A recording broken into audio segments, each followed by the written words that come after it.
بسم اللہ الرحمن الرحیم صلی اللہ علیہ یا سیدی یا حبیبی یا رسول اللہ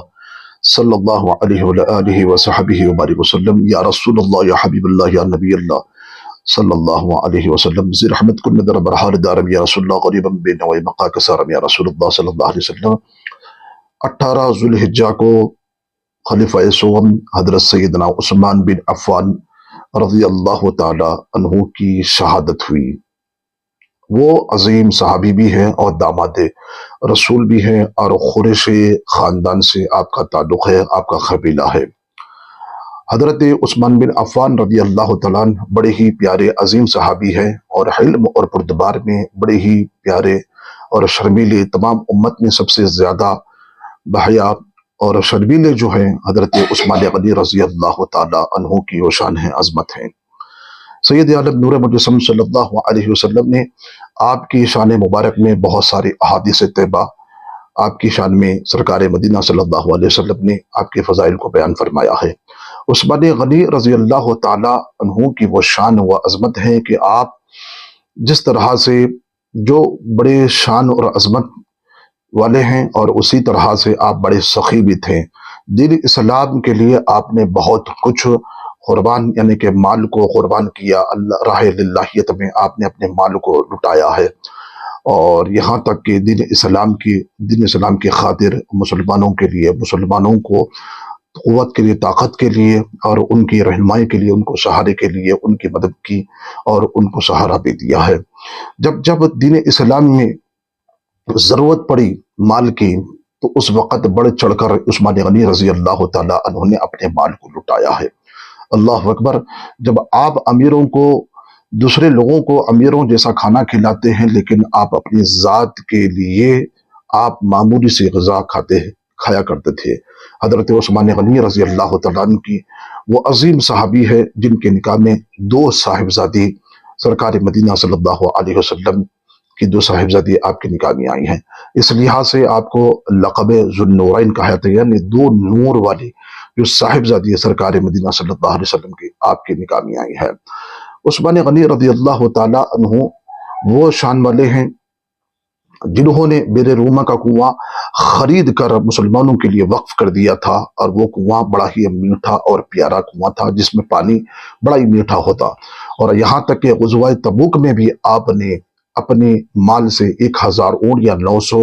950 اونٹ یا 70 گھوڑے یا 50 گھوڑے مائع سامان کے ساتھ 1000 اشرفیوں کے ساتھ رسول پاک علیہ الصلوۃ والسلام کی بارگاہ میں آپ نے اس مال کو پیش بھی کیا، حتیٰ کہ آپ نے 2 مرتبہ جنت کو بھی آپ نے حاصل کی۔ رسول پاک علیہ الصلوۃ والسلام نے بہت کچھ آپ کے لیے دعائے خیر بھی فرمائے، حتیٰ کہ آپ کے لیے جنت کی خوشخبری بھی آپ کو عطا فرمائی گئی۔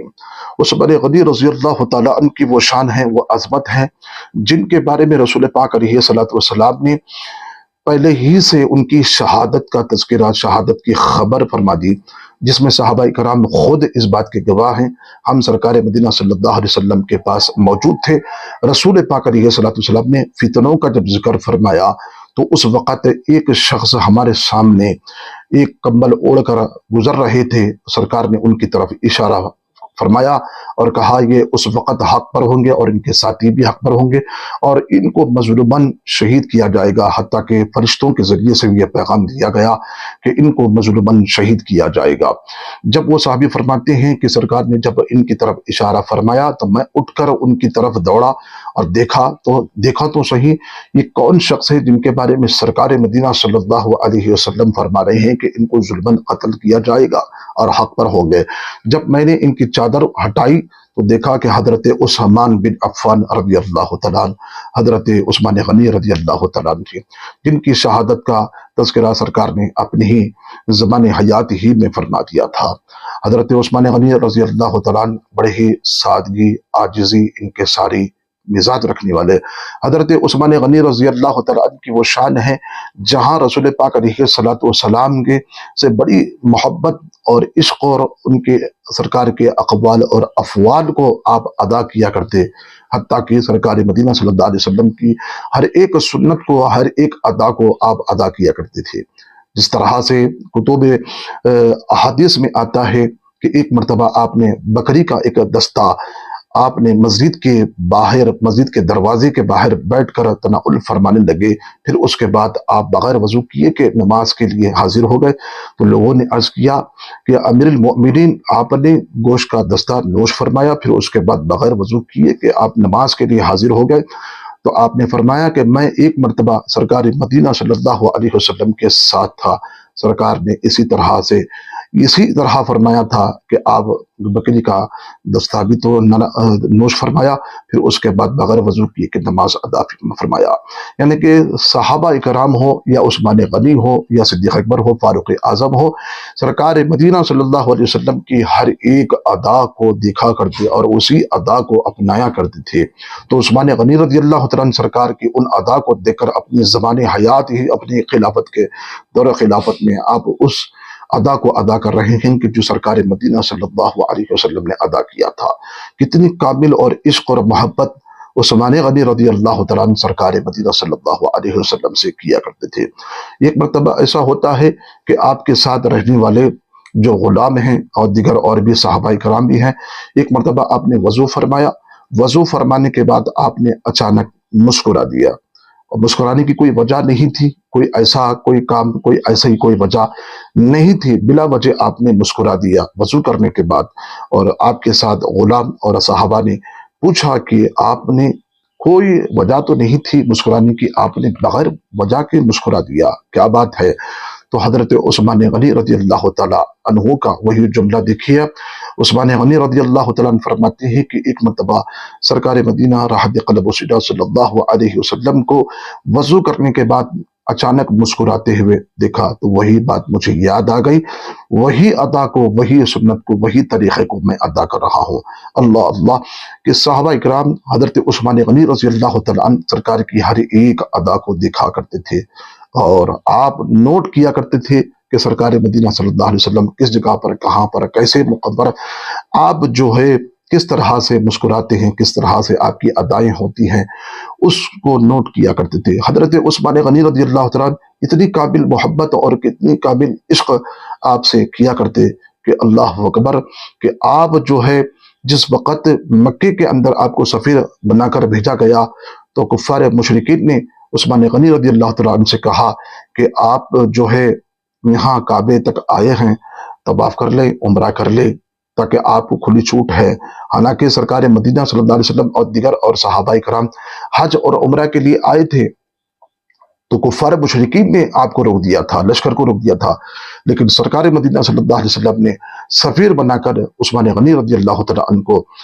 مکے کے کافروں کے پاس بھیجا۔ تو مکے کے کافروں نے کہا کہ آپ طواف اور عمرہ کر لیجئے، تو رسول پاک علیہ السلام نے یہ پیشن گوئی بھی دی تھی۔ اور عثمان غنی کے وہ جذبات، وہ عشق اور وہ محبت کو دیکھیں کہ عثمان غنی اتنی قابل اور محبت کیا کرتے تھے کہ ان کافروں سے آپ نے فرمایا کہ بغیر رسول پاک علیہ السلام کے میں طواف کرنے والا نہیں ہوں، عمرہ کرنے والا نہیں ہوں، جب تک میرے آقا طواف نہ کرے، جب تک میرے آقا عمرہ نہ کرے، میں طواف کرنے والا نہیں ہوں۔ تو رسول پاک علیہ السلام کو چھوڑ کر طواف اور عمرہ کرنے کے لیے تیار نہیں ہوئی، حالانکہ آپ کو کھلی چھوٹ کافروں نے دی تھی کہ آپ طواف کر سکتے ہیں، کیونکہ مکے کے اندر آئے ہیں۔ اللہ اللہ، وہ عشق اور وہ محبت عثمان غنی رضی اللہ تعالیٰ عنہ کے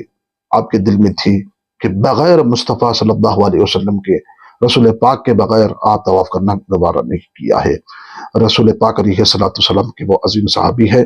اور اتنے شرمیلے، اتنے حیا کہ سب امت میں سب سے زیادہ جو حیا اور شرمیلے حضرت عثمان غنی رضی اللہ تعالیٰ عنہ تھے۔ اس لیے کہ حضرت عثمان غنی رضی اللہ تعالیٰ عنہ کو 40 دن تک محصور کیا گیا، یعنی کہ قید کیا گیا، ایک ہی گھر میں محصور کیا گیا۔ تو 40 دن تک بغیر کھائے پیے کے آپ ایک ہی گھر میں آپ اپنے کاشان مبارک میں تھے۔ عثمان غنی رضی اللہ عنہ کو بغیر پانی کے، بغیر کھانے پینے کے آپ کو محصور کر کے آپ کو بے دردی کے ساتھ شہید کیا گیا۔ حالانکہ جمعہ کا روز ہے، اور جس وقت آپ کی شہادت ہوتی ہے عصر کا وقت ہے، اور بلوائیوں نے، عبداللہ ابن سبا کی اولادوں نے، عبداللہ ابن سبا کے کارندوں نے آپ کو شہید کیا۔ اور عثمان غنی رضی اللہ عنہ کی وہ عظیم شہادت ہے، جنہوں نے بغیر کھائے پیے کے 40 دن تک اپنے گھر ہی میں محصور رہے، اور آپ جمعہ کے دن آپ کی شہادت ہوتی ہے، اللہ اکبر، اس سے اور بڑی یہ پیغام ہمیں ملتا ہے کہ آپ کی سوانی اور شہادت کے واقعے میں کہ عثمان غنی رضی اللہ تعالی عنہ نے قرآن مجید کی سورہ بقرہ کی آخری آیت پہلے پارے کی فَسَيَكْفِيكَهُمُ اللَّهُ، اسی آیت پر آپ تلاوت فرما رہے تھے، کسی بدبخت نے آپ پر خنجر سے حملہ کیا اور خون کا فوارہ نکل کر قرآن کے مجید کی اسی آیت پر گرتا ہے۔ عثمان غنی رضی اللہ تعالیٰ عنہ نے اپنی بچاؤ کے لیے کسی صحابی کو اور کسی غلام کو آپ نے حکم نہیں دیا کہ خبردار کوئی بھی ہتھیار نہ اٹھائے اور خون خرابہ نہ کرے، بلکہ آپ تو سرکار دو عالم صلی اللہ علیہ وسلم سے عزیز اتنی شدت کے ساتھ محبت کیا کرتے تھے، لیکن آپ کے شہر پاک مدینہ طیبہ سے بھی وہی محبت وہ پیار کیا کرتے تھے کہ تاکہ سرکار مدینہ صلی اللہ علیہ وسلم کا دربار ہے، یہ شہر مدینہ طیبہ ہے، اور اس شہر مدینہ طیبہ میں میں اپنی خون خرابہ کے لیے، اپنی بچاؤ کے لیے کسی کو بھی حکم نہیں دیتا ہوں۔ تو آپ نے واقعی آپ نے اپنے بچاؤ کے لیے کسی کو حکم نہیں دیا، اور کسی نے بھی آپ کی طرف سے نہیں لڑا، کیوں آپ نے اجازت نہیں دیا، لیکن حضرت عثمان غنی رضی اللہ تعالیٰ نے خود کو اپنی شہادت گوارا کر لی، لیکن اپنے بچاؤ کے لیے اپنی تلوار، اپنے ہتھیار نہیں اٹھائے اور نہ ہی کسی کو آپ نے حکم دیا ہے۔ عثمان غنی رضی اللہ تعالیٰ عنہ کی یہ عظیم شہادت کو یاد کرنا چاہیے۔ 18 ذوالحجہ کو آپ کی شہادت ہوئی، اور معتبر کتب اہل سنت سے جمہور علماء کا اس بات پر اتفاق ہے، 18 ذوالحجہ کو آپ کی شہادت ہوئی۔ رافضی جو اہل تشیع، جو صحابہ کرام پر دن اور رات بھوکنے والے یہی کتے جو ہر دن سرکار مدینہ صلی اللہ علیہ وسلم کی ذات کے، سرکار مدینہ صلی اللہ علیہ وسلم کے صحابہ کرام کی ذات پر بھوکتے ہیں اور ان کی شان میں لعن طعن کرتے ہیں، اور آج بھی یہی دین اسلام کو سب سے زیادہ نقصان پہنچنے والے رافضی ہے۔ اور عثمان غنی رضی اللہ تعالیٰ عنہ کی شہادت کو چھپانے کے لیے اور ان کی شہادت پر یہ عید غدیر کا تصور 350 سال پہلے ایک بادشاہ بغداد کا دولہ نے ایجاد کیا، اور عثمان غنی رضی اللہ تعالیٰ عنہ کی شہادت کے ہی وقت پر انہوں نے عید غدیر کا تصور دے کر لوگوں میں پھیلا دیا، اور آج بھولے بھالے سنی نما جو اپنے آپ کو سنی کہتے ہیں لیکن پوری طور پر